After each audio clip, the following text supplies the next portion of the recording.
बंधू आणि भगिनी, जटासाहेबांचं आणि त्या अगोदर आमच्या जिल्हाध्यक्षांचं आणि पाठ्यशालांचं मार्गदर्शन आपण आहे. जटासाहेबांचं वाचन चालू असताना मला वाटलं की गायन चालू आहे,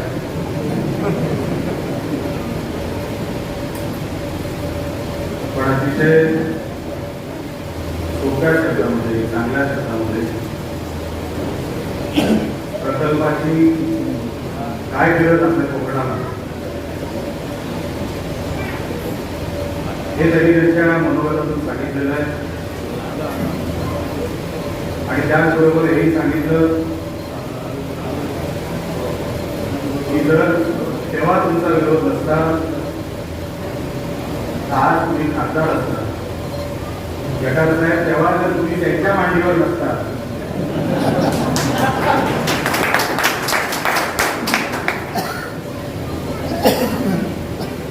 तर आज हे चित्र वेगळं असतं.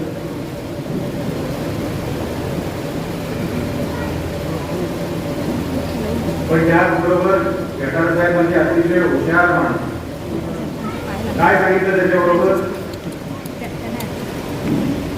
जो या प्रकल्पासाठी मदत करेल, सर्वात जास्त योगदान देईल, तोच माणूस पुढचा खासदार. आता सर्वात जास्त योगदान कोणाचं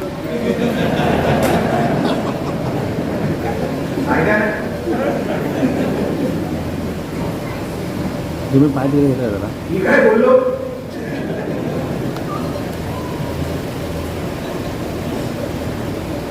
पण अगदी पद्धतशीरपणे पहिला स्वतःचा मार्ग मोकळा केला, आता प्रकल्पाचा पण मार्ग मोकळा होईल हे 100%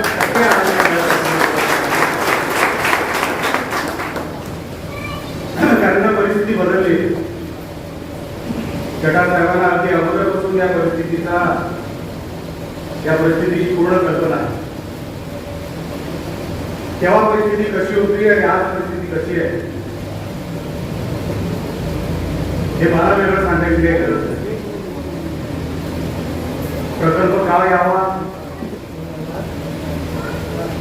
प्रकल्प कोणी घालवला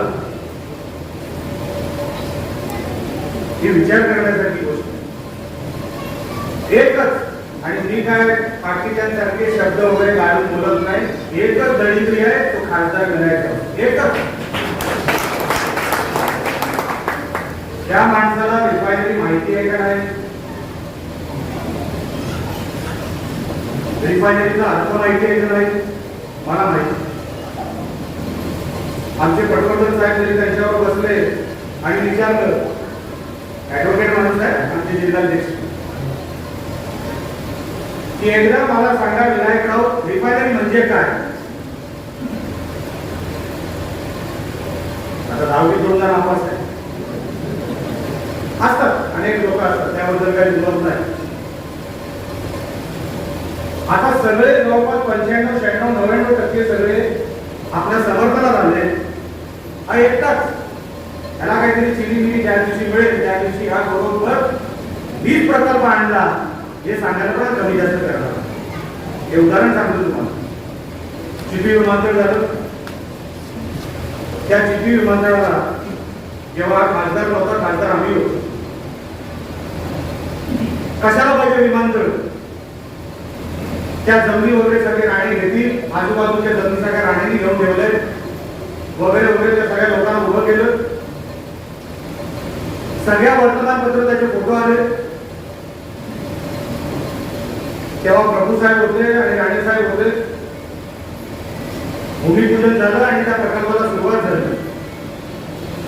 काही वर्षानंतर आता जेव्हा त्या प्रकल्पाला सुरुवात झाली, उद्घाटन झालं, तेव्हा सर्वात पुढे माईक पकडायला हाच.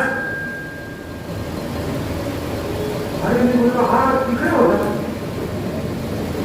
विरोध करा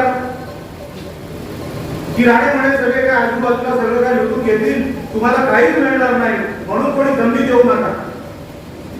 आणि आता मुख्यमंत्री आले उद्धव ठाकरे व्यासपीठावर, तेव्हा सर्वात अगोदर माईक पकडणारा कोण हा. त्याला कधी जगाचा विचार काय करायचं, एकदा मैदानातच होऊन जाऊ दे. त्याला का विरोध आहे मला माहित नाही, कशासाठी विरोध करतोय त्यालाच माहित नाही. मी आजपर्यंत अनेक शिवसैनिकांशी बोललो, तुला बाकी तुमचा सगळ्यांचा काय विरोध नाही, मग एकदा खासदार का विरोध करतो, माहित नाही. त्या एका प्रकल्पामध्ये अनेकांनी आता व्यासपीठावर दिनाने माहिती दिली. एक रिफायनरी प्रकल्प जर आपल्याकडे आला, जामनगरची कोणीतरी माहिती दिली, तर मी असंच कुठेतरी चालत होतो, तुला जगामध्ये कुठे कुठे रिफायनरी आहेत, तर सर्वात जास्त रिफायनरी कुठे आहे, तर टेक्सास राज्यात, देशात नाही. टेक्सास नावाचे एक राज्य आहे, ते अमेरिकेत आहे. कोणी माहिती काढ, त्या एका राज्यामध्ये साहेब रिफायनरी किती असते, 27 एका राज्यात.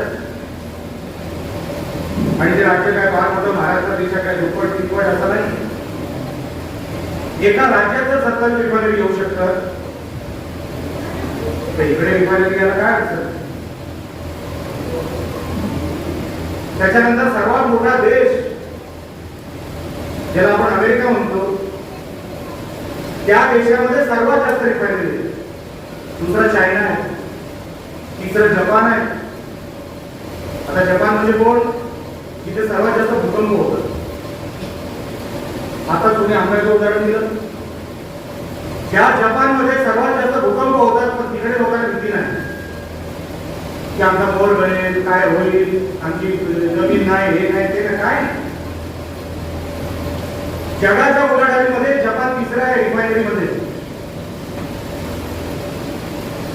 आपण इंडिया मला वाटतं 14 का 5 आहे, पण सर्वात मोठी जी काही रिफायनरी आहे ती जामनगर. आता समजा इकडची रिफायनरी गेली,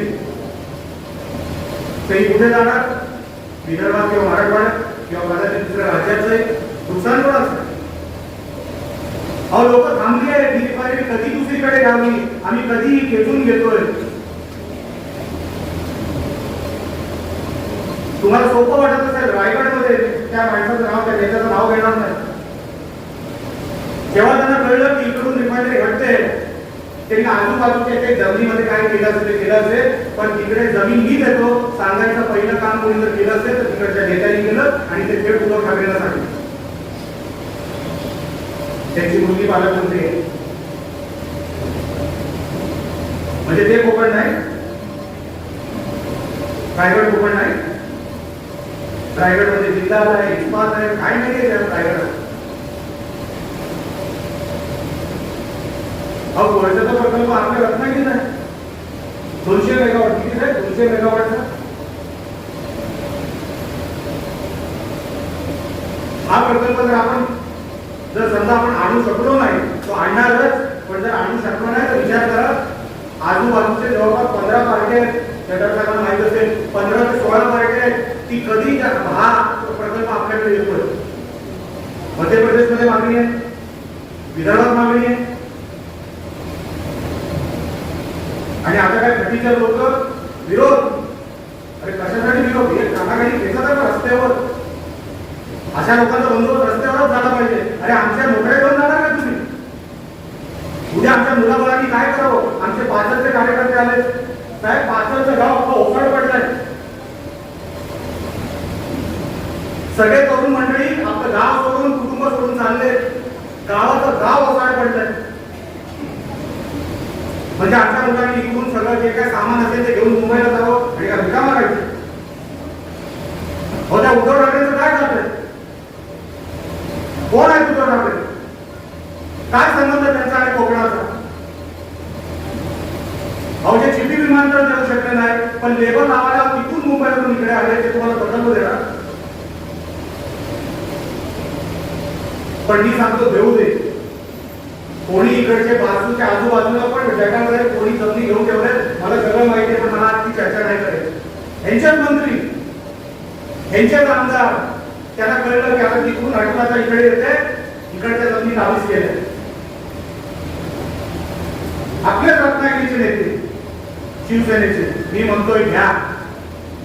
करोडपती व्हा, पण उद्या जे चित्र उभं राहील ना, उद्याच्या नोकऱ्या उभ्या राहतील ते माझ्या इकडच्या तरुणाला मिळायला पाहिजे. तुम्ही जमीन खा, तुम्ही जमीन उद्या मला त्याची काय गेलेलं नाही. त्यांचं सगळं काय आता व्यापार चाललाय पुढे बसून मुंबईमध्ये. आजूबाजूची 2 हॉटेल घ्यायची, क्लब घ्यायचे, क्लब मध्ये रूम घ्यायचे, बोलवायचे. बघा मी आता बाजूला आणलाय, बाजूची माझी एवढी जमीन आहे. हो, दिवस रात्र हे व्यवहार चालले. आणि तुम्हाला काय वाटतं उद्धव ठाकरे सोडतील? त्याला काय जाणं देणं कोकणात? एका खासदारामुळे जर हा प्रकल्प वाढत असेल, त्या खासदाराची बंदी लावा, गावाला त्याला एंट्री देऊ नका, हाकलून टाका त्या गावातून. काय संबंध तुझा? ज्या खासदारांनी बालवाडी काय उघडली कोकणामध्ये, तो आपल्याला सांगणार की कुठला प्रकल्प आपल्या कोकणात येणार आणि कुठला जाणार? एवढा गरीबी माणूस नाही बघितला होती. हजारो कोटीची उलाढाल, हजारो नोकऱ्या त्याच्यातून येणारे जोड जमले, असे जाऊ द्यायचे. आणि कशासाठी? शिवसेनेचा विरोध. आता राहिलाय कुठे? इथे तिथे टाटा साहेबांना तो राजन साळवी भेटतो काय? आणि मागच्या फ्री प्रेस जर्नल मध्ये आर्टिकल मी मागे 24 तासाला काढलं होतं. फ्री प्रेस जर्नल मध्ये आलं होतं. या आर्टिकल मध्ये आपले इकडचे स्थानिक आमदार राजन साळवी आणि गव्हर्नमेंटची कमिटी बसली होती आणि प्रकल्पाची कमिटी बसली होती मंत्रालयामध्ये.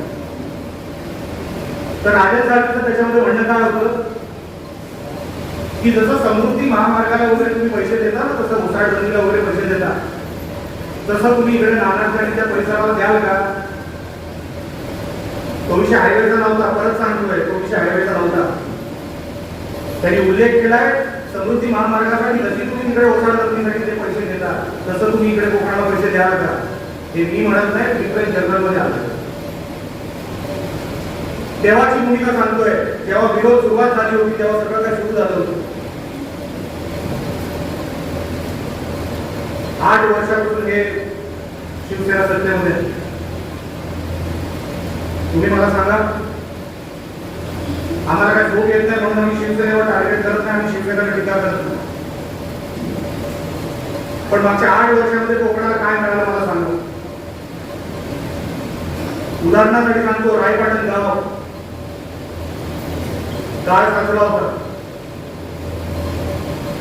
गावाला गेले तिकडे राजन साळवीकडे की इथे गाळ साचलाय, आम्हाला गाळ काढून द्या. श्रमदानातून करा,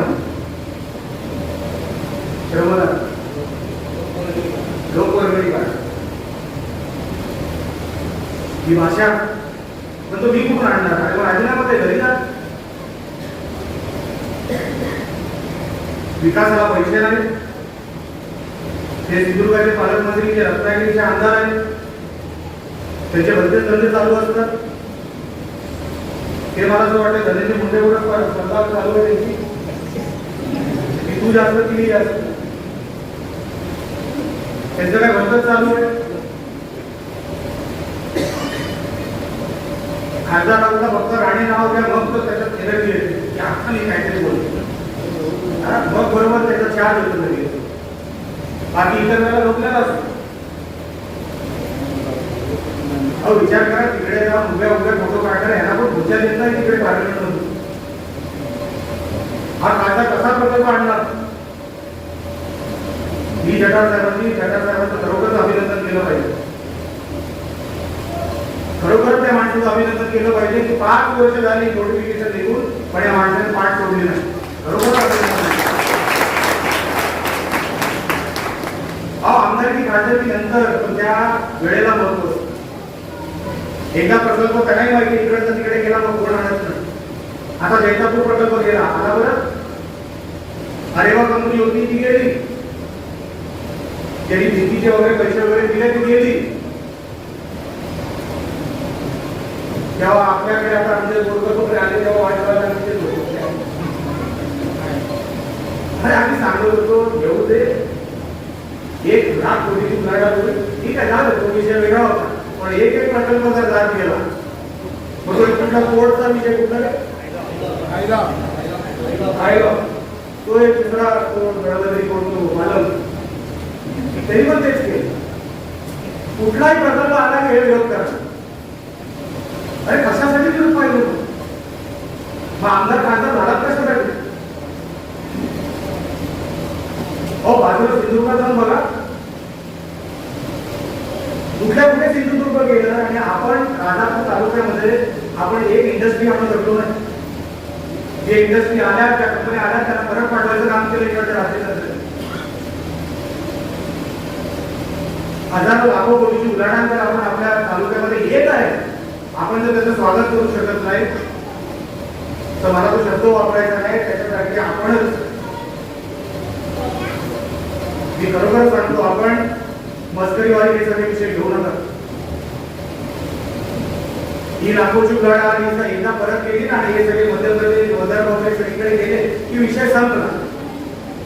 मग आपली पोरं आठवले मिळणार जॅकर साहेबांकडे, माझ्याकडे, साहेब नोकरी द्या. आणायचं कुठं? आहेत कुठे नोकऱ्या? मुंबईमध्ये आहेत. 2.5 वर्षामध्ये जेव्हापासून उद्धव ठाकरे मुख्यमंत्री झाले, तुम्ही मला एक इंडस्ट्री सांगा जी इंडस्ट्री महाराष्ट्रात आली. अहो मुख्यमंत्री घराच्या बाहेर निघाले नाही ते इंडस्ट्री येणार कशी? सर्वात मोठा माफी. घरात बसून पैसे मिळतात तर कशाला बाहेर जायचं? पण आता कुठल्याही विरोधाला तुम्ही मी घालू नका. माझी विनंती आहे. आता एवढी सगळी आता तुम्ही राहिल्यानंतर मध्ये मला पंडित शेठ वगैरे सगळे भेटले मुंबईला. जटार साहेब की राणे साहेब आता केंद्रात आहेत. हे सगळे विषय आपण संबंधित मंत्र्याकडे घेऊन गेलो जाऊन परत एकदा घेऊन जाऊ आणि कशी तरी ती रिफायनरी गेलेली ही परत आणायला वाटेल ती किंमत मोजावी लागली तरी चालेल, पण ती रिफायनरी परत घ्या. पण मी तुम्हाला सांगतो की असे कोण जर विरोध करणारे कोण लोक जर तयार झाले, तुम्ही ऐकायचं नाही. तुम्ही ऐकायचं नाही. अहो एवढी सगळी संख्या एकत्र झाली तर कोण विरोध करेल? पण आपण काय करतो जटार साहेब, आपण चर्चा समोरच्याची करतो. कारण त्यांची बोंबाबोंब जास्त असते. आपण सगळे जास्त करून वाईट बोलत समोरचा बोंबाबोंब करतो, कुठलाही व्हिडिओ व्हायरल करतो म्हणून आपण ते बघून खंड बसतो. असं खंड बसून नाही चालत. जर लाखो करोडची उलाढाल इकडे पाहिजे असेल ना, तो संघर्ष आज प्रमोद जठार साहेब करतोय, तेच संघर्ष आता तुम्हालाही केले पाहिजे. आणि रस्त्यावरती संघर्ष आहे. दिल्लीचं वरचं सगळं आम्ही बघून घेऊ, पण उद्या जर परिस्थिती निर्माण झाली की परत एका रस्त्यावर ताकद दाखवायची झाली, आपण ते सगळे तयारीला लागले पाहिजे. आपण सगळे तयारीत पाहिजे. हे नुसतं एका खोलीमध्ये एका हॉलमध्ये घेणारी फक्त सामान आहे. आणि जी तयारी प्रमोद जठार साहेब, मी, राणे साहेबांनी केली आहे, 100% प्रकल्पाला आपण परत घेऊन येणार म्हणजे येणार. कसली काळजी करायची नाही. पण उद्या प्रकल्प आल्यानंतर हे सगळे सेनेवाले एक होतील आणि तिकडे जेव्हा स्टेज लागेल तेव्हा हेच आले पाहिजे सर्वात अगोदर पुढे येतील की हा प्रकल्प आणणार आम्ही आणला म्हणून. तसंही होता कामा नाही. तुम्ही सगळे लाभार्थी तुम्ही असले पाहिजे. त्याच्या लाभार्थी कोकणामध्ये रत्नागिरी जिल्ह्यामध्ये भरताच होतो. आपल्या मुलांना आणि आपल्या लोकांना काही मिळत नाही. सगळे लाभार्थी त्यांच्याकडे, सेनेकडे. ह्या जोडून आपल्याला विनंती करतो की आपण या पुढ्या संकेतीकडे जमणार. ही आता फक्त सुरुवात आहे. आता या प्रकल्पाच्या कोणी आण आला तर मी तर असीनच, पण तुम्ही पण माझ्यासारखेच पाहिजे. काय 5-25 केस होती, काय होती,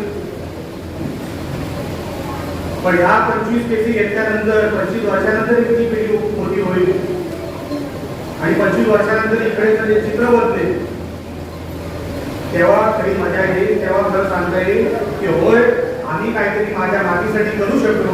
हे सांगण्यासाठी, तो दिवस बघण्यासाठी तुम्ही आणि मी, आपण सगळे एकत्र या व्यासपीठावर पण सगळे कटिबद्ध होऊया.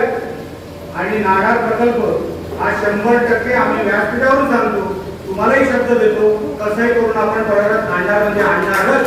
एवढं सांगून आपल्या धन्यवाद.